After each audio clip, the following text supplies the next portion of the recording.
असं वाटायचं माझं कम्युनिकेशन चांगलं आहे, त्यामुळे मी एक केसी कॉलेजला छोटासा जर्नलिझमचा कोर्स करून ठेवला होता आणि तिथून मी एक 3,500ची नोकरी सुरू केली.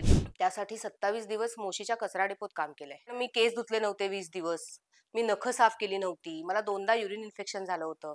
कारण ते रिअल कचऱ्यामध्ये आम्ही ते सगळं शूट केलंय. मी खऱ्या कचऱ्यात लोळले. जिथे खरंच कौतुक वाटतं माझ्या सासरच्यांचं, स्पेशली माझ्या सासूबाई. म्हणजे मी आता एवढी आजारी होते ना, तरी मी त्यांच्याकडेच राहिले, कारण मला आईपेक्षा त्या 2 गोष्टी जास्तच करतात. अच्छा. एक वेळ आई मला उठवून कामाला लावेल, पण त्या नाही लावत. पण हे कम्युनिकेशन मला वाटतं फार गरजेचं आहे, कारण दोन्हीही बायका घरातल्या वेगवेगळ्या वातावरणात लहानाच्या मोठ्या झाल्या आहेत हो. आणि बायका शांत तर घर शांत. आमच्याकडे ते पेटंट मागतात व्हॉइसचं, की मी एकदा देऊन टाकलं की त्यांचं ते काम मिळून करणार. जाईल.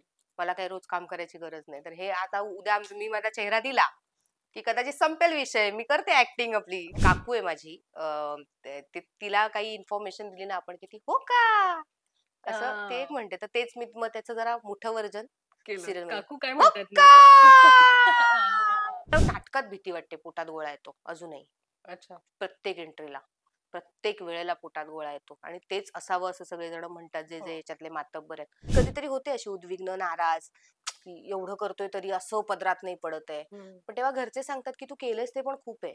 ते दान त्या क्षणाचे घेता मला आली उधळून प्राण माझे, उधळून प्राण माझे देता मला नाली ते दान त्या क्षणाचे.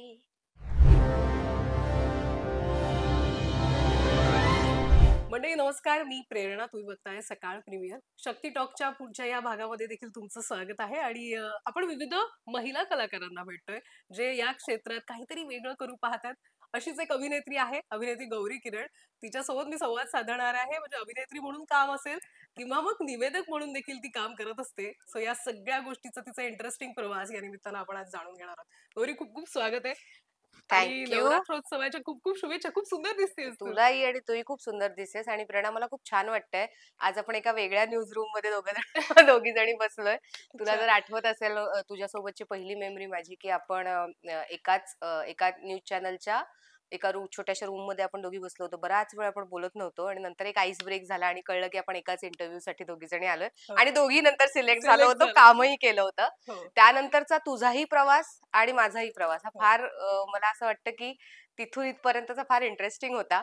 अजून एक गोष्ट मला आठवते, की आपण तेव्हा रिपोर्टर झालो होतो आणि आपल्याला लगेचच ना अँकर बनायचं होतं. तुला आठवत असेल हो, तर. हो, आपण मेकअपसाठी पण ट्राय करायचो, सगळ्यासाठी करायचो. हो. तेव्हा ते काही जमलं नाही, पण हां, तूही ते अचीव्ह केलंस एका पॉइंटला आणि हां. मी माझी थोडीशी हौस भागवते निवेदन भागवली. करून. येस. आणि आपण मला वाटतं वुमन सपोर्टिंग वुमन या फील्डमध्ये माझी पत्रकारिता असेल किंवा या सगळ्यामध्ये एकमेकांचा प्रवास आपण जवळून बघतोय, ग्रो होताना बघतोय आणि एकमेकांचा सपोर्ट, साथ आहे ती कायम आहे आणि मला वाटतं ती खूप महत्वाची असते या खूप. सगळ्या फील्डमध्ये. तू जसं सांगितलंस, मला सगळी ती जर्नी माझ्या डोळ्यासमोर ते चित्र उभं राहिलेलं आहे. कारण हातात माईक बूम घेऊन रिपोर्टर, पत्रकार म्हणून असलेली गौरी असेल, निवेदक म्हणून असलेली गौरी असेल किंवा नाटक, चित्रपट मालिकांमधली गौरी असेल, या सगळा तुझा प्रवास आज मी थोडक्यात त्या सगळ्या गोष्टी जाणून घेणार आहेत. पण आधीपासून अभिनेत्री बनायचं होतं तुला, कारण पत्रकारिता, निवेदक या सगळ्या हौस असेल, पण नाही, ती महत्वाचं जे मजबुरी होती. हो, मधल्या कारण काळातली. आर्थिक चणचण जी असते त्या सगळ्या गोष्टींसाठी आपल्याला त्या गोष्टी कराव्या लागतात. पण अभिनेत्री बनत असताना या सगळ्या गोष्टी सोबत तू अजूनही करते. निवेदनही सुरूच आहे गौरी. त्याबद्दल मला जाणून घ्यायचंय. खरं तर अभिनय अभिनय क्षेत्रात काम करायला म्हणूनच मुंबईत आले होते आणि बऱ्याच इंटरव्ह्यू मध्ये मी तो किस्सा सांगितलाय, की कुणी पैसेच दिले नाहीत. कामं खूप केली, हो. पण म्हणजे फिल्म लीड केली, नाटक लीड केलं. नाटकाचे फारच कमी पैसे मिळायचे, ते मिळायचे. हो. पण मालिकांचे खूप पैसे डुबले आणि मग आता काय परत जायला लागेल पुन्हा. तर आल्या आल्या ते असतं ना एक, की अजून सेफ आपलं एज्युकेशन. म्हणून मी सगळ्यांना सांगते, की या क्षेत्रात यायच्या आधी प्लीज तुमचं एज्युकेशन कम्प्लीट करा. तुमचं शिक्षण पूर्ण असू दे, ज्याच्यात पण तुम्हाला इंटरेस्ट आहे त्या पद्धतीचं शिक्षण घ्या.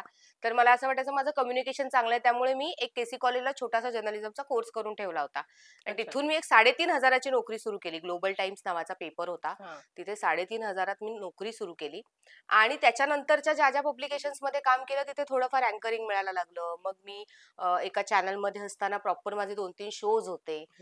तर मला ते आवडायला लागलं आणि असं अचानक मला बोलतं करता येतं लोकांना. त्याच्यामुळे अभिनय क्षेत्रात पुन्हा पदार्पण केल्यानंतर, पुन्हा एकदा सुरुवात केल्यानंतर सुद्धा मला असंख्य वेळेला विचारणा व्हायची, कधी लाईव्ह शोजची किंवा कधी. पण ते काम थोडं मी कमी केलं होतं. सो अलीकडे सिलेक्टेड गोष्टी मी करते त्या बाबतीतल्या, कारण मला ते आवडतं पण आणि योगायोगाने सारखी माझ्याकडे तशी कामं येतात, की मी निवेदन करावं किंवा अँकरिंग करावं. सो मी कम्फर्टेबल आहे लोकांशी बोलण्याबाबत. त्यामुळे मी ते चालू ठेवलंय. पण स्ट्रगल म्हणजे ऍक्टिंग म्हटलं की स्ट्रगल आलाच. बापरे! तो स्ट्रगल मला वाटतं तुझं अजूनही सुरू आहे कारण इतकी मोठी स्पर्धा आहे. इतके कलाकार आपण सोशल मीडियावर बघतो दर मिनिटाला प्रत्येक सेकंदाला एक कोणतरी इन्फ्लुएन्सर येत असतं आणि अनेकदा ते इन्फ्लुएन्सर ऍक्टर म्हणून पण येतात. त्या सगळ्या प्रवासात तुझाही स्ट्रगल सुरूच आहे. स्ट्रगल अजूनही सुरू आहे, कारण बघ पुष्पक विमान आला होता 2018ला.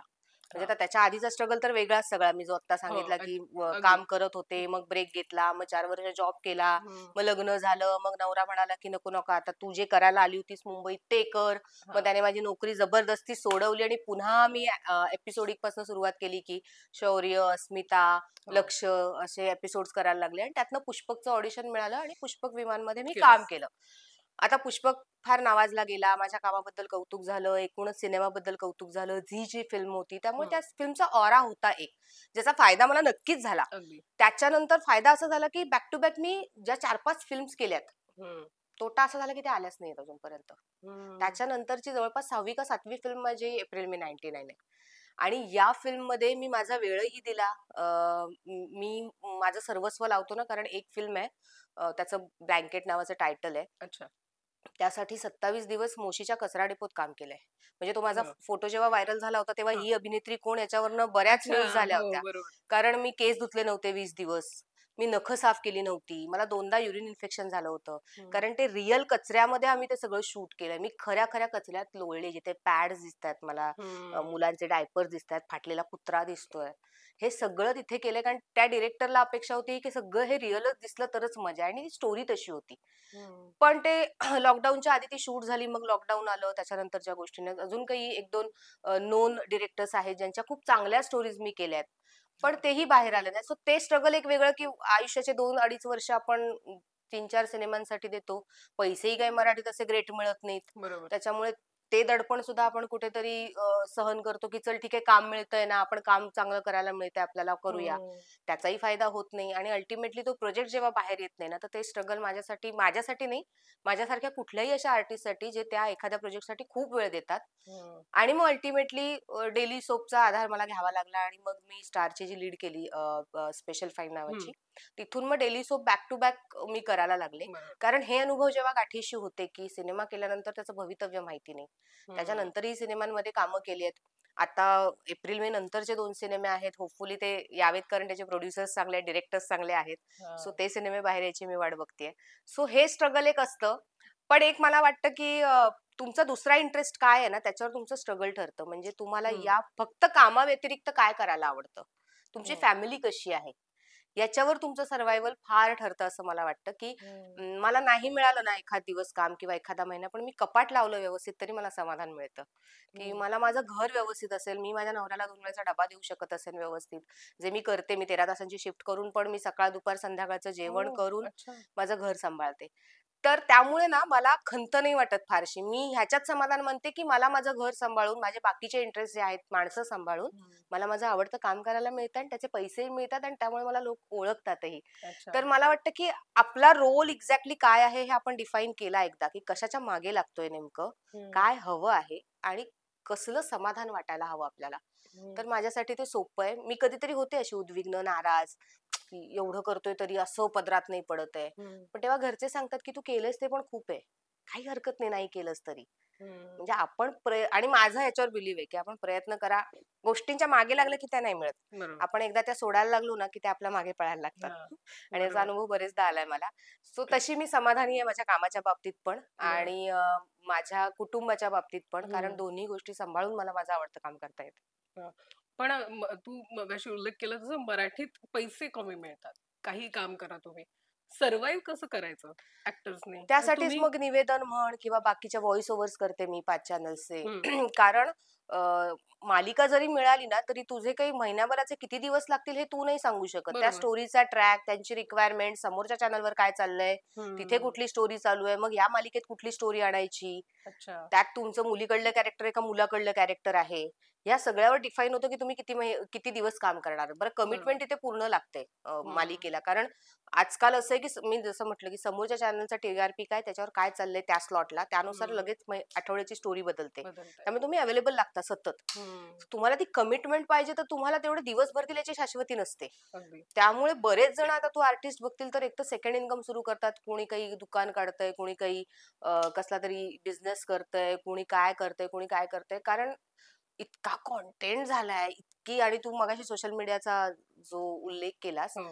की म्हणजे मी कालच वीणा जामकरचा मी इंटरव्ह्यू घेत होते तेव्हा मी म्हटलं की अरे एकांकिकांमधनं आपलं कास्टिंग व्हायचं पूर्वी. तो एक हो. कास्टिंगचा एक हो ना. सिनारिओ मानला जायचा किंवा एक काय हम्म. प्रमाण मानलं जायचं. आता सोशल मीडिया हे कास्टिंगचं प्रमाण मानलं फॉलोअर्स जातंय. किती वगैरे हे पण फॉलोअर्स बघितलं. किती, तुम्ही कसे दिसता, कसे वावरता, काय करता, तुम्हाला किमान एक संधी मिळतेच. हम्म. तुम्ही तसे असाल मग एक संधी कुठल्या तरी खऱ्या ऍक्टरची कदाचित कमी होते ना त्या वेळात, जो हम्म. त्याच्यासाठीच फक्त जगतोय आणि बरोबर. तो सोशल मीडिया नाही वापरत आहे पैशांसाठी. हम्म. तर ते कुठेतरी होतं की या गोष्टी महत्वाच्या वाटतात मला, की याच्यावर जरा खरं तर काम व्हायला पाहिजे. तुम्ही प्लीज ऑडिशन्स घेऊनच लोकांना कामं द्या, असं माझं स्पष्ट मत आहे. मग तो कुणीही त्याच्यासाठी लायक असेल तरी हरकत नाही. मग त्याचे सोशल मीडियाचे 500 हे असू देत फॉलोअर्स, हम्म. नाहीतर 5,000 असू देत. पण हा. त्या ठिकाणी योग्य ऍक्टर की ज्याला असणं ती गरजेचं. आवड आहे, त्याला ते काम करायचंय आणि तो त्याचं भविष्य बघतो त्या गोष्टीवर. कारण ही इंडस्ट्री म्हणतो ना आपण, तर हम्म. ते कौशल्य आहे. तर ते कौशल्य असणाऱ्या माणसांना लोकांनी काम दिलं पाहिजे असं माझं स्पष्ट मत आहे. नक्कीच. तू मगाशी उल्लेख केला जसं कुटुंबाची साथ असणं, नवरा सोबत असणं कायम म्हणजे अगदी तुझ्या सुरुवातीच्या करिअर पासून ते किती महत्वाचं वाटतं कारण इतकं चॅलेंजिंग करिअर आहे हे, प्रोफेशन आहे. मला असं वाटतंय बघा, आई बाबा तर बळ देतातच. त्यांचं कामच असतं ना आपल्या मुलांना पुढे नेणं किंवा त्यांना जे हवं नको ते बघणं. त्यात माझ्या आईला प्रचंड आवड होती. त्यामुळे अतिशय प्रतिकूल परिस्थितीत सुद्धा तिने जे माझ्यासाठी केलं या क्षेत्रात येण्यासाठी, मला तर वाटतं मी तिलाच प्रेझेंट करते इथे. अच्छा. इतकं हां, म्हणजे तिला पण मिमिक्री भारी जमते एकदम. हो. गावात ती डॉन आहे त्या टाईपची. म्हणजे महाजन काकी म्हणजे एकदम ब्रँड आहे गावातला. हो, अच्छा. आणि खूप प्रतिकूल परिस्थिती, म्हणजे मी काही कंडिशन सांगू नाही शकत. अशा परिस्थितीत तिने दोन्ही मुलींना अ, वाढवलं, शिक्षणाचा प्रयत्न केला, सगळं केलं. तर कुठेतरी तिला रिप्रेझेंट करते. पण लग्नानंतर तुमचं काय होणार याच्यावर खरं तर खूप भविष्य ठरलेलं असतं ना हं. मुलींचं, की तुम्ही कितीही हुशार असा, किती 30 मार्क खा असा, पण तुम्हाला जर कुटुंब पण सांभाळायचं असेल किंवा हं. तुम्हाला इच्छा असेल एका चांगल्या संसाराची, बरोबर. तर सॅक्रिफाईस दोघांनाही करावी लागतात. त्यात तुला काय सॅक्रिफाईस करावं लागणार हे तुला माहिती नसतं. माहिती नसतं. मला खरंच कौतुक वाटतं माझ्या सासरच्यांचं. स्पेशली माझ्या सासूबाई. म्हणजे मी आता एवढी आजारी होते ना, तरी मी त्यांच्याकडेच राहिले. कारण मला आईपेक्षा त्या 2 गोष्टी जास्तच करतात. अच्छा. एक वेळ आई मला उठवून कामाला लावेल, पण त्या नाही लावत. किती छान. त्याच्यामुळे सासू-सासऱ्यांनी आपल्याला स्वप्न बघणं आपल्यासाठी आणि पंखांना बळ देणं, हे फारच रेअर गोष्ट आहे गं ही. हं. कुठल्याच गोष्टीचं बंधन नाही माझ्याकडे. त्या माझ्या शिफ्ट समजून घेतात. म्हणजे कितीतरी किस्से आहेत असे, की एकदा मी खूप लेट 11:30-12 वाजता घरी आले आणि माझा दीर आहे धाकटा. तो अच्छा. पण या क्षेत्रातच काम करतो एका वेल नोन प्रोडक्शन हाऊसमध्ये. तर अ, त्याने ना पीठ मळून ठेवलं होतं. तर आईंनी सांगितलं त्याला, की "गौरी खूप लेट येते ना आणि मग ताईला बाहेरचं", ताई म्हणतात त्या मला, "ताईला बाहेरचं आवडत नाही हं. खायला. मग ती येणार, कुकर लावणार. तू काहीतरी करून ठेव." मग मी पीठ, तर त्याने चिंगम साधारण बनवलं होतं आणि पीठच ठेवलं नाही त्यात टाकायला. अच्छा. तर म्हटलं, "भाऊ हे करू नको नेक्स्ट टाईम." अच्छा. परत काहीतरी महिन्याभराने सेम कंडिशन, मी खूप लेट येत होते, तर त्याने अजून एक गोळा मळून ठेवला, ज्याने आपण आबाधोबी खेळू शकतो. इतका तो घट्ट होता.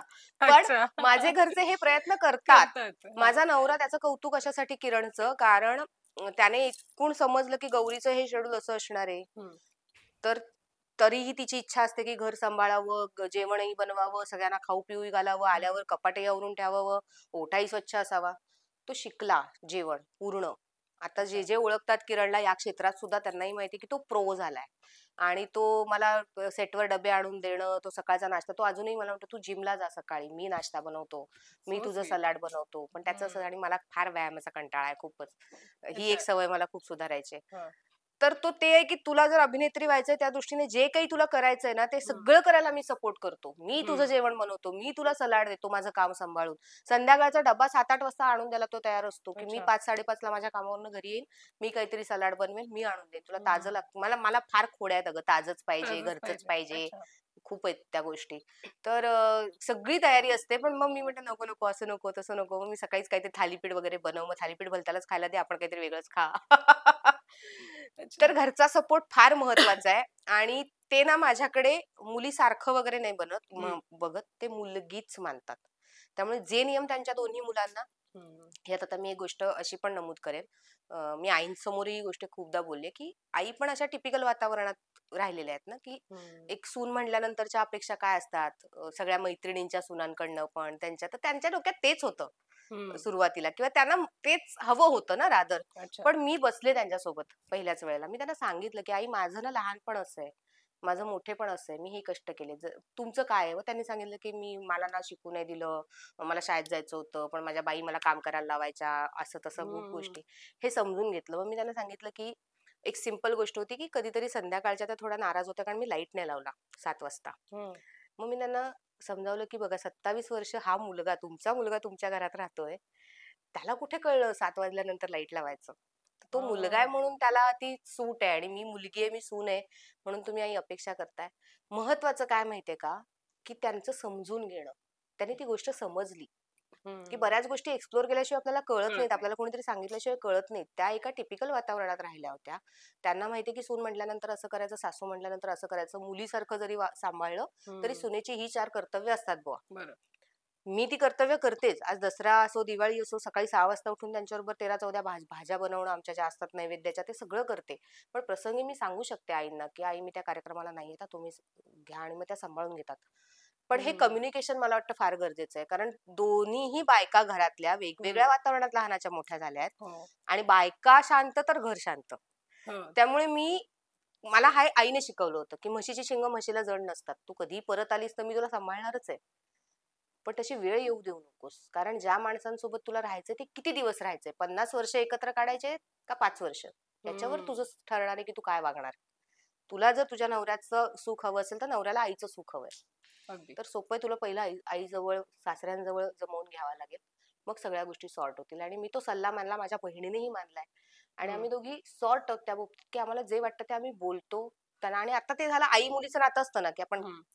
आई हे नाही हा, बरोबर तुम्ही नका करू, आई चला ना इकडे जाऊया, आई फेरफटका. आता किरणच्या बाबतीतली पण आईंचे खूप किस्से आहेत माझ्या सासूबाईंचे. मला पण कधीतरी मला याच्यात लक्षात आलं संवाद खूप गरजेचा खूप आहे. गरजेचा, कोणत्याही खूप गरजेचा, नात्यामध्ये संवाद असेल तर मला खूप वाटतं गरजेचा. सगळ्या गोष्टी सुरळीत होतात आणि तो प्रयत्न तू केलास आणि त्यामुळे मला वाटतं माहेरचा आणि सासरचा जो बॅलन्स आहे दोन ना तो बॅलन्स तू आहे. व्यवस्थित त्या माणसं संवादाने चांगली आहेत बाबा, माणसं चांगली असणं आयुष्यात हे फार, वूड कुठे आहे, टचवूड. टचवूड. हे पण फार या महत्वाचं आहे. सगळ्यामध्ये अभिनेत्री म्हणून सतत दिसत राहणं, तुम्हाला सोशल मीडियावर दिसायचंय, तुम्हाला चित्रपट मालिकांमध्ये दिसायचंय, तुम्हाला विविध इव्हेंट्स मध्ये दिसायचंय, सतत दिसत राहणं हे किती चॅलेंजिंग असतं आणि तू तू कशा पद्धतीने ते एक टॅकल वेळ करते? होती जेव्हा मी त्याचं खूप प्रेशर घ्यायचे, खूप अच्छा. प्रेशर घ्यायचे की अरे माझ्यासोबतचं हे इकडे चाललंय, माझ्यासोबतचे ते.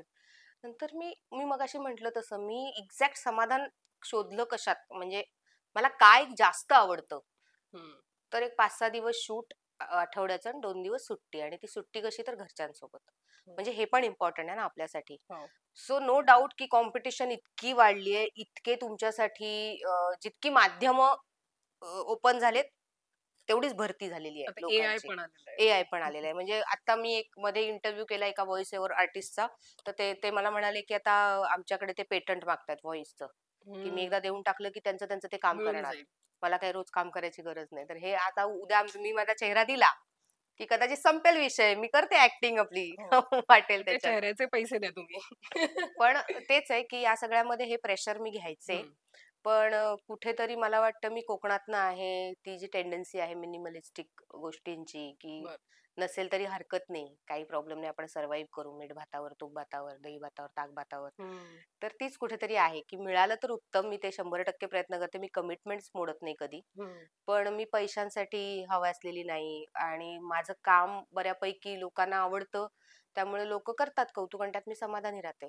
तर मला असं मला तेच वाटतं की कधी ना कधी आपण ती गोष्ट आहे तिथपर्यंत पोहोचू. पोहोचणं गरजेचं आहे. पण आता तू मालिकाही करतेस. एप्रिल मे मधलं तुझं काम खूप म्हणजे लोकांना आवडलं. इतकं आवडलं. छान. ते कसं राहिलं अनुभव? इतकी सुंदर गोड खरं फिल्म तर आहे. रोहन मापुसकर, रोहन माझा खूप आधीपासून मी ओळखते हां. रोहनला. इतकी ऑडिशन्स दिलेत रोहनकडे मी पण त्याआधी. पण त्याचं पण एक येतो, की तू परफेक्ट तू ओळखीची असते तर काही असं. तुला हां, त्या त्या परफेक्शन. भूमिकेसाठी तू योग्य असशील तरच तुला संधी त्याच्याकडे. तो हं. उगाचच फेव्हरेटिझम वगैरे या गोष्टी काही करत नाही. पण त्याचाच मला फोन आला. ॲक्चुअली नाही, मला ना माधुरी भारती जी सिनेमात पण आहे. माधुरीने मला मेसेज केला होता, की कोकणात एक फिल्म होतीये, तर तू प्रोफाईल पाठवून ठेव. तर हं, मी पाठवून ठेवलं आणि मला तेव्हा माहिती नव्हतं आय गेस की रोहन करतोय. कारण एक रोहनचा जो असिस्टंट आहे हं.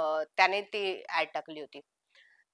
तर मी ते टाकलं आणि नंतर मग रोहनचा मेसेज आला मला, की हे ऑडिशन पाठवतो लगेच मला पाठव. आणि असं पाहिजे लाईव्ह पाहिजे, की तू कंप्लीट काम करतेयस. जरा पण थांबायचं नाही वाक्य घेताना हं. वगैरे. तुझ्या किचनमध्ये कर. तर मी ते किचनमध्ये केलं आणि 5व्या मिनिटाला मला रोहनचा फोन आला, की "तू हे करतेयस पात्र असं-असं आहे." ओह! नाईस. म्हटलं चल मुलगा आहे 12 वर्षांचा. पण हं. मी एजचं कॅल्क्युलेशन केलं तर वेळेत जर आपण मूल केलं असतं लग्न तर झाल्या-झाल्या तेवढंच असतं. लगेच, तर आपल्याला तेवढाच मुलगा असता. रादर माझी ताई माझ्यापेक्षा 2 वर्ष मोठी. तिला 17 वर्षांची मोठी मुलगी आहे. कारण तिला अच्छा. हं. 21व्या वर्षी बाळ झालंय. हं. कॉलेज झाल्या-झाल्या लगेच लग्न झाल्यावर. तर ते एक कोडं सुटलं. भाषा माझीच होती सगळी. त्यामुळे मी बॉस होते त्या हां. फिल्ममध्ये भाषेसाठीचा. म्हणजे किती खूप छान सीन आहेत तुझे त्याच्यात हो. आम्ही बघितले आणि इतके उत्तम पद्धतीनं ते सादर झालेलं आहे आणि इव्हन ओव्हरऑल फिल्म आणि कास्टिंग सगळ्याच गोष्टी त्या चित्रपटाच्या निमित्तानं स्पेशल ठरल्या. आता सध्या मालिका करते त्याचा कसा मालिका राहतो अनुभव? बापरे! तेच आणि गंमत आहे. नॉमिनेशन मिळालेलं आहे तुम्हाला. नॉमिनेशन झीचं मिळालं मला सर्वोत्कृष्ट काय सहाय्यक विनोदी म्हणून आणि गंमत म्हणजे माझ्या 4 मैत्रिणींसोबत एकाच कॅटेगरीमध्ये मिळालं. पूर्णिमाताई, अच्छा. स्वाती देवल, हां. मी आणि श्रुतकीर्ती. हं. तर मी म्हटलं सुद्धा काल एक पोस्ट टाकली त्यात, की फायनली आपल्या जोक्सची दखल झीला घ्यावी लागली.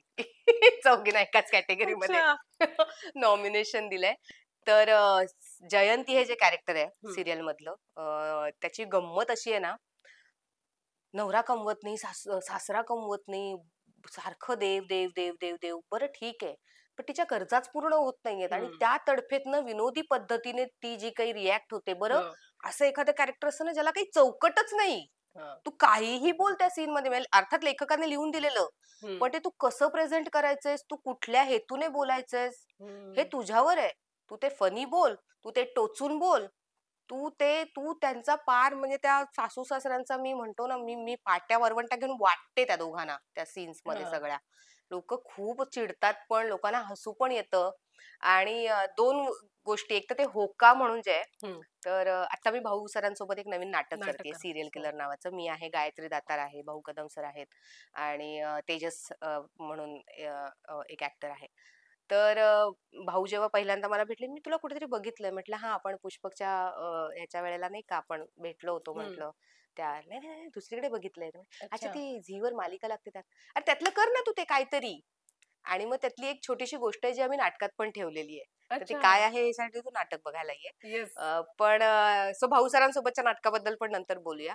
सो जयंतीचं कॅरेक्टर असं आहे ना, की ते गावामध्ये तर स्पेशली तुला ती वहिनी सापडेलच. सापडेलच. जी हो. सगळ्यांची शाळा घेत असते. हो. असं एक असतं असतं कॅरेक्टर. आणि जिची जेन्युइन प्रॉब्लेम आहे कारण तिच्या घरी कोणी कमवत नाही. त्यामुळे तिला तर हं. तुम्ही बोललात ना, तर ती जास्त बोलू नका. आधी पैसे कमवा, मग तोंड उघडायचं. हं. मग तिची पैशांसाठीची वकवक, मग त्यासाठी वाट्टेल ते करण्याची तयारी आणि ह्या हं. सगळ्यातनं फार ह्युमर बिल्ड होतो आणि आवडतं लोकांना ते. मलाही छान तुलाही वाटतं, एक्सप्लोर करता येतात असे करता येतं. वेगवेगळे कॅरेक्टर्स. आणि मग ना घरातच कधी-कधी कॅरेक्टर्स मिळतात. तर काकू आहे माझी तिला काही इन्फॉर्मेशन दिली ना आपण, की ती "हो का?"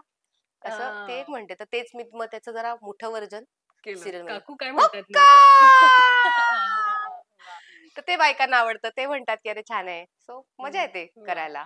पण in front of the camera Gauri काय असतं? म्हणजे निवेदनातही ते आहे. जेव्हा तू इंटरव्ह्यू घेते विविध कलाकारांचे, व्यक्तिमत्वांचे, तेव्हा कॅमेरा आहे. काम करत असताना. कॅमेरा समोर असणं काय असतं ते फिलिंग तुझ्यासाठी? माझं पहिलं ऑडिशन होतं ना, कुंकूच्या सेटवर हां. आणि मी एकांकिकांमधनं आले होते. मला काहीच कॅमेराचा अनुभव नव्हता. मंगेश कंठाळे डायरेक्टर होते आणि कॅमेरा स्टँडिंग होता आणि माझा जो पॅच होता तो मला वाटलं बेस्ट पॅच करावा ना आपण त्या एकांकिकेमधला. तर तो बसून, लोळून वगैरे असा होता सगळा. मी अच्छा. कॅमेऱ्यात दिसलेच नाही त्या ऑडिशनमध्ये.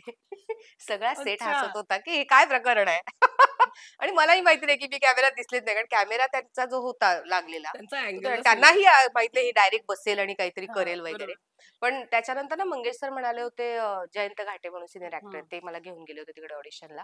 तर जयंत मामांना म्हणाले की ही ही चांग ही ही करेल हा काहीतरी, हिला असं हं, काही गावी बिवी जायचं म्हटलं तर राहू द्या मुंबईत, हिला 2-4 ऑडिशन झाल्यानंतर ही काहीतरी काम करेल. हं. तर एका कुंकू नावाच्या सिरियलच्या डिरेक्टरने आपल्याला नाव, त्यांना कदाचित मंगेश सरांना आता आठवत असेल की नाही मला माहिती नाही, पण अनेकदा मी त्यांचं नाव घेतलंय, सांगितलंय, हे कुठेतरी डोक्यात ठेवलं होतं. आणि त्या दिवसापासून जी कॅमेरा समोर मी उभी राहिले, हं. मला मला नाटकात भीती वाटते, पोटात गोळा येतो अजूनही.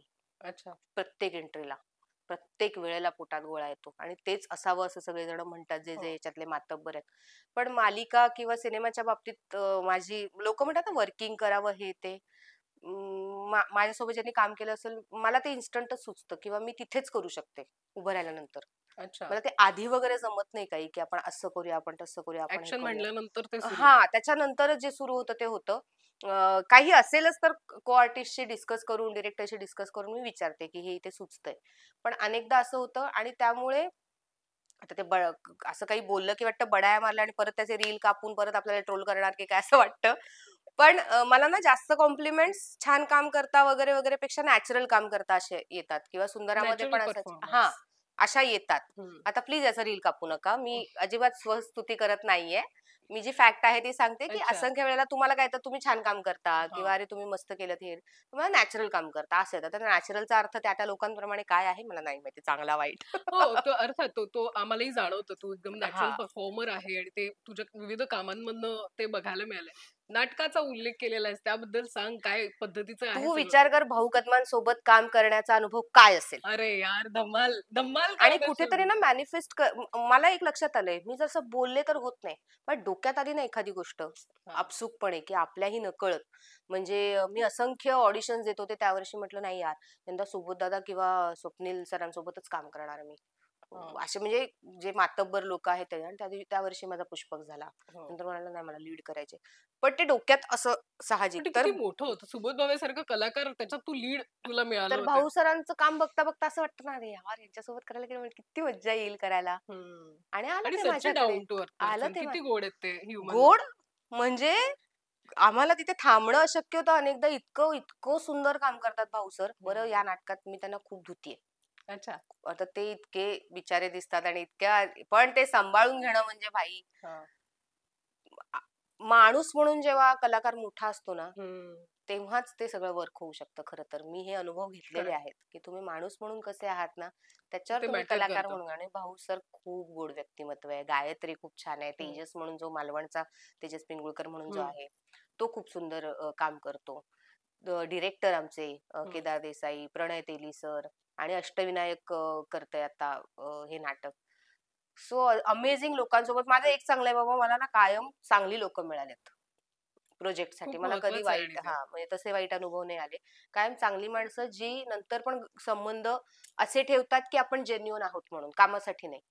सो मला हं. तशी माणसं मिळालेत, हे एक माझं सौभाग्य आहे त्यातल्या त्यात. नक्कीच. पण या सगळ्यामध्ये अनेकांना या क्षेत्रात यायचंय म्हणजे खूप स्पर्धा आहे. ऑडिशन्स कित्येक वर्ष देतात, कित्येक वर्षांचा स्ट्रगल आहे. तुला विचारत असतील, "मॅम आम्हाला सांगा काय मी करायचं आम्ही?" पाठवते बऱ्याच जणांना ऑडिशन्स वगैरे. तुला काय वाटतं यावं, काय करावं ज्यांना यायचंय मी आणि मगाशी, जेन्युइनली पॅशनेट आहे ते या क्षेत्रात येण्यासाठी आणि खूप काम करायचंय त्यांना. तुला काय सांगावसं वाटतं त्यांना? मी हेच सांगेन की खरंच हे क्षेत्र जितकं झगमगतं आहे, जितकं रुपेरी आहे ना, तितकेच कष्ट आहेत याच्यामध्ये. त्यामुळे पॅशन नसेल ना, तर प्लीज फक्त त्याच्या हव्यासात पडून येऊ नका.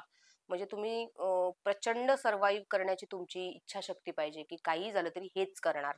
अगदी मरायला टेकलो तरी मी हेच हेच करणार. करणार. हे जर माहिती असेल तर. दुसरी गोष्ट म्हणजे शिक्षण पूर्ण करा. का तर तुम्हाला करायची दुसरं काही गरज नाही, जर तुम्ही पॅशन म्हणून आला असाल. पण कॉन्फिडन्स राहतो ना सोबत. माझ्यासोबत हं. एक मला माहिती असते, की मी काहीतरी केलंय, मी काहीतरी शिकलोय. अगदी. त्याच्या जोरावर तुम्ही सर्व्हाइव्ह करता. हं. तुम्ही तो चान्स स्वतःला देऊ शकता. आणि शक्य झालं, जरी हेच करायचं असं म्हटलं, तरी शक्य झालं तर काही फॅमिली बिझनेस असेल तुमचा, किंवा तुम्हाला छोटं-मोठं काही सेकंड इन्कम तयार करता येणार आहे आधीपासूनच, तर त्याचा हं. प्रयत्न करा. कारण इतकं अनसर्टन आहे हे. केलेल्या कामांचेही बरेचदा पैसे मिळत नाहीत. हं. खूप वाट पाहावी लागते पैशांसाठी. ही खरी गोष्ट. ही काय मी एकटी नाही, तू असंख्य कलाकारांकडनं ही अनेकांचं. गोष्ट ऐकली असेल.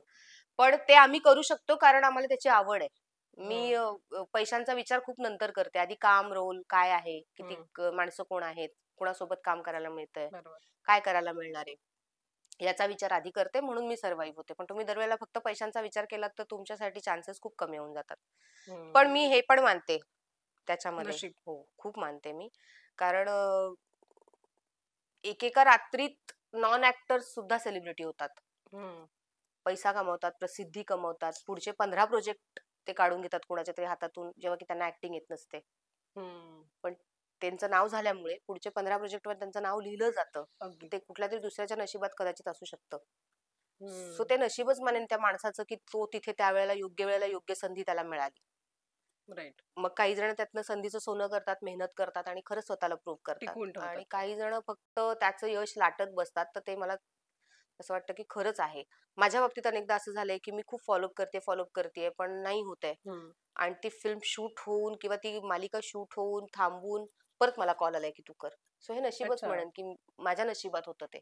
कारण हम्म. मी केलेला प्रयत्न सोडून देतो आपण, त्याच्यानंतर पुन्हा ते ती आपल्याकडे येतं. डेस्टिनी महत्वाची असते, ते तर आपल्याला ह्या घेऊन जावं. क्षेत्रात आम्ही असं म्हणतो, कारण दिसतात ग तशी उदाहरणं, हम्म. उगाच नाही बोलत. मेहनत तर करावीच लागते, कुठल्याही क्षेत्रात करावी लागते ना. तुला अगदी. तुला आज कुठे काय आयतं मिळतंय, तुलाही करावी लागते दिवस रात्र मेहनत. अगदी. तर कुठेतरी ते या क्षेत्रात मात्र खूप आहे. कुणाची नजर तुमच्यावर कधी पडतीये, तुम्ही कधी कुणाला कसे भेटताय, हम्म. मीटिंग चालू आहे आणि नेमका तुमचा मेसेज येणं की सर काही काम असेल तर सांगा. अरे अरे तिला तिला कॉल करते, तिचा मेसेज आलाय. सो ते टायमिंग नशीब आहे की महत्वाचं. ते टायमिंग. अनेकांचे किस्से ऐकलेत आम्ही की हम्म. कास्टिंग होत नाही आणि तिचा मेसेज आला किंवा त्याचा मेसेज आला हम्म. आणि मग लक्षात आलं अरे हा ती आहे. माझ्या बाबतीत असं झालंय की सर नेमका मेसेज पडला तेव्हा त्यांची मीटिंग चालू आहे आणि मग माझं नाव सुचलं. अच्छा. किंवा एखादी फिल्म बघितल्यानंतर लक्षात आलं अरे आपण ते कास्टिंग शोधत होतो ते हे आहे. हम्म. हम्म. सो हे सगळे मला वाटतं कुठेतरी ते थोडीशी डेस्टिनी त्याला जोडलेली आहे. नक्कीच. पण या सगळ्यात तुझ्या कामाची आणखीन एक मजा म्हणजे तू निवेदनही सुरू ठेवते. अनेक कलाकारांच्या मुलाखती घेत असते. पण स्वतः एक अभिनेत्री असताना तू ते या ठिकाणी असतेस बऱ्याचदा. ते कशा पद्धतीनं राहतं तुला? कारण मला असं वाटतं जेव्हा तू प्रश्न विचारते त्याच्यामध्येही बऱ्याच मोठ्या प्रमाणात त्या गोष्टी तू अंमलात आणत असशील. ॲज अ ॲक्ट्रेस जेव्हा तुला ते काम केलेलं असतं, तर त्याची तुला आणखीन मदत होते निवेदन करत हो, असताना. मला ते होतं, माझे प्रश्न मी समोरच्याला विचारते ना, की सेमच गोष्ट ना? हां. सेमच आहे ना? म्हणजे असंच आहे माझं ना? ना, हो ना? हं. अच्छा काय तुमच्या. सो बऱ्याचशा प्रश्नांची उत्तर मलाही मिळतात, की हं. ओके हे असंच आहे, ह्यांचं हे असंच आहे.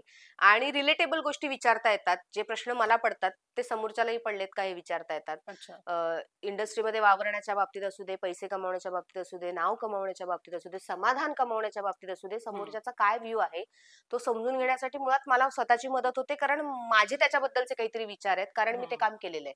अगदी. त्यामुळे मला अगदी पैशांबद्दलची असुरक्षितता असू दे, कामाबद्दलची असू दे किंवा अ, एखादा लोकप्रिय मुवमेंट असू दे, की तुम्हाला कधी पहिली कॉम्प्लिमेंट मिळाली, तर हे सगळं मी रिलेट करते. वाह! त्यामुळे किती मला छान. मजा येते आणि म्हणजे कलाकारांचे ती दोन्ही अनुभव. गोष्टी तू एन्जॉय करतेस. आणि कलाकारांचे तुलाही माहिती आहे अनुभव काय वेगवेगळे असतात. हां. नाटक करणाऱ्यांचे वेगळे, सिनेमा गाजवणाऱ्यांचे वेगळे. बरोबर आहे. त्यामुळे मजा येते मला ते हं. करायला. आणि त्याच्या व्यतिरिक्तही घरी गणपतीचा कारखाना आहे माझा. हो, तर ते राईट. काम अजूनही आता जवळपास 60 वर्ष होतील आमच्या कधी कारखान्याला. जातेस तू आणि तिथे आत्ताही करतेस गेले होते. कामं? हो, हो, हो. आत्ताही गेले होते. मी आता फक्त भाऊ माझा करतोय त्यामुळे मी आखणीपर्यंत. पूर्वी तर मी 7वी पासून सगळे गणपती मी एकटी रंगवायचे. कॉम्प्रेसर काय आणि म्हणतेस? आणि सोबत काही माणसं यायची गावातली, ते धोतर रंगव, हे रंगव, बाकी हं. शेडिंग बिडिंग सगळं मी एकटी करायचे. संध्याकाळी शाळेतनं आलं की ते काम सुरू करायचं. आता भाऊ ते काम करू ठेवतो. मी जरा डोळे रंगवायला त्याच्यासोबत जाते. पण मी दरवर्षी न चुकता अजूनही गणपतीच्या आधी मी नाही, मी 2 दिवस कमी जाईन. माझा नवरा जाऊन आधी बसवते. आणि वाह! तो मात्र रंगकाम आणि सगळ्या गोष्टींमध्ये मदत करतो. कारण आम्हाला कुठेतरी ही परंपरा नाही बंद करायची. म्हणजे आता बाबांची तब्येतही नाही बरी. त्यांना हं. डायबिटीस आहे, त्यांच्या पायाचे खूप प्रॉब्लेम्स आहेत. बरं. तर यंदाही आम्ही विचार करत होतो, की काय करावं? कारण हं, मला हं, इतकं यायला जमणार नाही. पण निशांत म्हणून माझा जो भाऊ आहे, हं. त्याने सांगितलं, "नाही, नाही, मी करणार. जोपर्यंत आपल्याला नेता येईल तोपर्यंत नेऊया." कारण हं. आम्ही शाडूच्याच मूर्ती करतो. आणि माझ्या मते ना ती ती परंपरा आहे गं, ती मलाही नाही तोडायची आहे, किती झालं तरी. अच्छा. पण कधी-कधी सर्व्हाइव्ह करणं पण कठीण होतं. पण यावर्षी तरी आम्ही त्याच्यावर मात केली आणि पुढच्या वर्षी आता बाप्पा आम्हाला मार्ग दाखवू दे. पण आराध्य दैवत कलेचं आपण म्हणतो, तर त्या बाप्पाचीही त्या निमित्तानं सेवा होते आणि तीही एक वेगळी कला आहे. मला वाटतं त्याच्यातही तुला एक वेगळं एक्सप्लोर करता आलेलं आहे. लहानपणापासून तू म्हणतेस त्या गोष्टी केलेल्या आहेत. त्याच्यातही एक वेगळी किंवा ते एकाग्र राहणं ते करत असताना, खूप ती खूप एक मदत वेगळी होते. तुझी प्रोसेस असेल. त्याच्यातूनही माणूस घडतो. खूप मदत होते आणि घरात 4 महिने वातावरण असतं ना, माती, रंग, हे ते, हं. माणसं गावातली. म्हणजे मला त्यातल्या आठवणी काहीतरी तुला सांगायला आवडतात. सांगतील, फार इंटरेस्टिंग आहे. एक तर माझी आजी होती ना, ती गणपतीचा रंगकाम आम्ही गोकुळाष्टमीला रंगकाम सुरू करतो. बर. तर रंगकाम सुरू झालं की एक तर व्यायलेली म्हैस किंवा विणारी म्हैस घेऊन यायची. अच्छा. कारण तिचं 8 दिवस दूध फाटतं. हम्म. मग ते दूध रोज रात्री काढायचं, त्याच्यात गूळ टाकायचा, ते फाडायचं आणि ते आलेले रंगकामाला जे कोणी आले असतील त्यांना तो खरवस द्यायचा हम्म. रात्रीचा. हे अच्छा. तिचं नेहमीचं दरवर्षीचं काम. दरवर्षी नवीन म्हैस. हम्म. त्याच्यानंतर पूर्वी ना पावशा यायचा. कीटकनाशक मारायला. हो, खाली एक असा माहितीये. गोल असायचा आणि हाताने. बरोबर. तर त्याने आम्ही सफेदा बॉडी कलर करायचो गणपतीचा. कारण आम्हाला माहितीच नव्हतं कोकणातल्या त्या छोट्याशा गावात की कॉम्प्रेसर नावाची काही वस्तू आली आहे, अच्छा. जिने रंगकाम आटपता येतं पटापट किंवा हम्म. डायरेक्ट स्प्रे गन करता करता येते. येतो. त्यातला काहीही लवलेश आम्हाला माहिती नाही. आम्ही आपल्या ट्रेडिशनल पद्धतीने तो काय गम घ्यायचो आणि ते सगळं मोती कलर घ्यायचो, तो रगडायचो आणि ते सगळे पद्धती चालू होत्या. तर मग आम्ही जो कोणी गणपती बघायला यायचा ना, की "काका गणपती कसे आहेत?" "अरे ये ना, बस, बस, बस." आणि मग त्याच्याकडनं 2 गणपती पावशा मारून घ्यायचे आणि हात अच्छा. दुखायचे. पुन्हा वॉर्निश असायचं पूर्वी. गणपती रंगवून झाले ना, की हम्म. चकचक, चकचक दिसायला पाहिजेत. बरोबर. दुसरं कारण कोकणात खूप पाऊस असल्यामुळे त्याच्यावर पाणी पडलं जर वॉर्निशवर तर ते निघून जात. अळूच्या पानांवरनं जसं निघून जातं तसं निघून हम्म. जातं. त्यामुळे ती सेफ्टी म्हणून एक करायला लागायचं. तर ते ना असं त्रिकोण असायचा आणि बाबा लिटरली इथून फुकायचे त्या बाटलीतनं अच्छा. आणि तो स्प्रे असा उडायचा गणपतीवर आणि मी बाबांना बघितलंय आणि अजून पण तो माणूस म्हणजे मला असं व्हायचं हे कसं काय एवढे 170 180 गणपती बापरे. त्या तोंडाने ते स्प्रे मारायचे. हम्म. तर हे सगळ्या गोष्टी आम्ही त्यावेळेला करायचो. पण गाव यायचा अख्खा ग रंगवायला. खूप मजा यायची, खूप धमाल मस्ती आणि कॉम्प्रेसर आला फायदा झाला आमचा. पण माणसांना मुकलो आम्ही. कारण माणसं खूप कमी करावी लागली ना त्यामुळे. अच्छा. कारण एका कॉम्प्रेसरमध्ये कामं व्हायला लागली. होतं. स्प्रे गन पण होतीये, पेंटिंग पण होतंय, हम्म. सगळं होतंय. त्यामुळे फार मजा यायची पूर्वी गणपती रंगवताना. हां, किती छान आठवणी असतात ना. मला वाटतं त्या लहानपणीच्या आठवणींमधनं आणि त्या सगळ्यांमधनं आपल्याला बरंच काही शिकायला मिळतं. म्हणजे जसं तू आता रंगकामाचं म्हणते, ती एक वेगळी प्रोसेस तू अनुभवली आणि आता अभिनय करत असताना. मला हा सगळा प्रवास ऐकून खूप छान वाटलंय गौरी. पण गौरीची वेगवेगळी बाजू आम्ही मैत्रीण म्हणून कायम अनुभवली. म्हणजे ती इतकी छान गाते. अनेक मैफिलींमध्ये गौरीचं गाणं आम्ही कायम म्हणायचो, "गौरी एक गाणं गा ना प्लीज" वगैरे मला किंवा मग तुझंही मिमिक्री कौतुक काय करणं. वाटायचंय, कारण तू पत्रकारितेत असल्यापासून तुझा डान्स सोडला नाहीस हां. हां, तू अच्छा. जिथे संधी मिळेल आता तिथे थोडा कमी झालाय.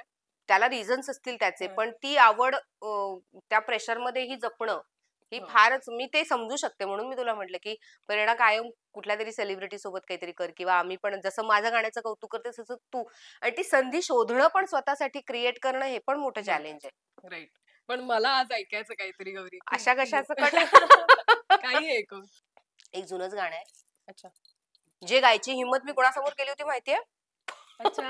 हे पण आहे. पुष्पक विमान चा संगीत सम्राटचा कार्यक्रम होता आणि त्यानंतर आम्ही जेवायला गेलो होतो सगळेजण. मी, सुबोध दादा, आनंद भाटे सर, राहुल देशपांडे सर, शौनक माय अभिषेकी गॉड! सर आणि मग सगळ्यांचं सुरू झालं की "अरे गाणं गा, गाणं गा" गाणं आणि माझी काय मती भ्रष्ट झाली होती आणि मी त्यांच्यासमोर हे गाणं म्हटलं. बापरे!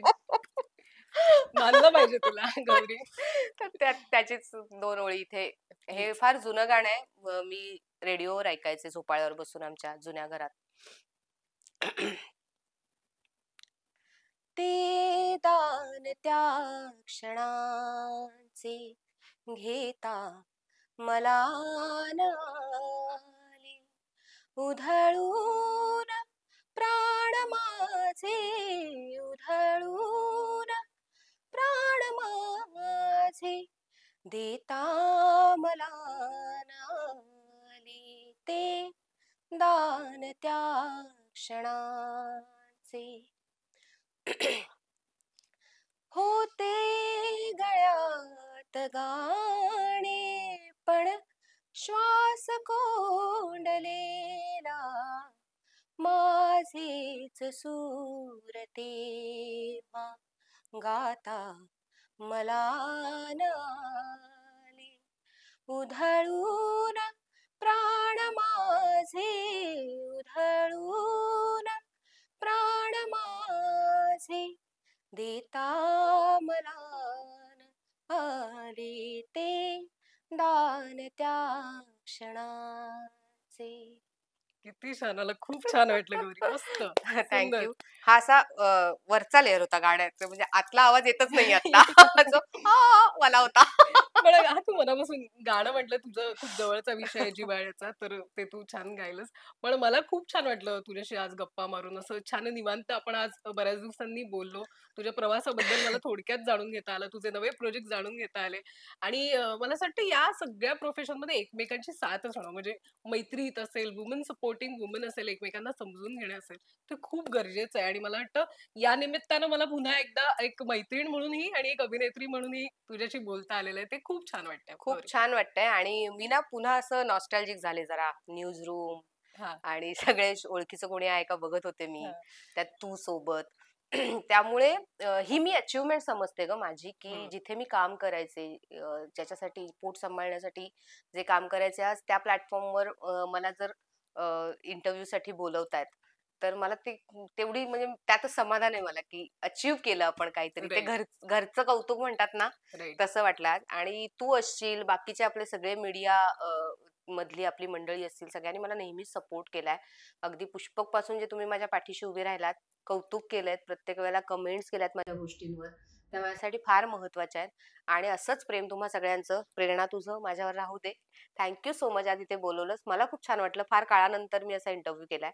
त्याच्यामुळे खरंच मस्त वाटलं मला. थँक मलाही सो मच. खूप छान वाटलं. पुन्हा एकदा खूप साऱ्या शुभेच्छा तुला Gauri. Thank Prerana. Thank so much. Sakal मीडियाचे पण खूप आभार. थँक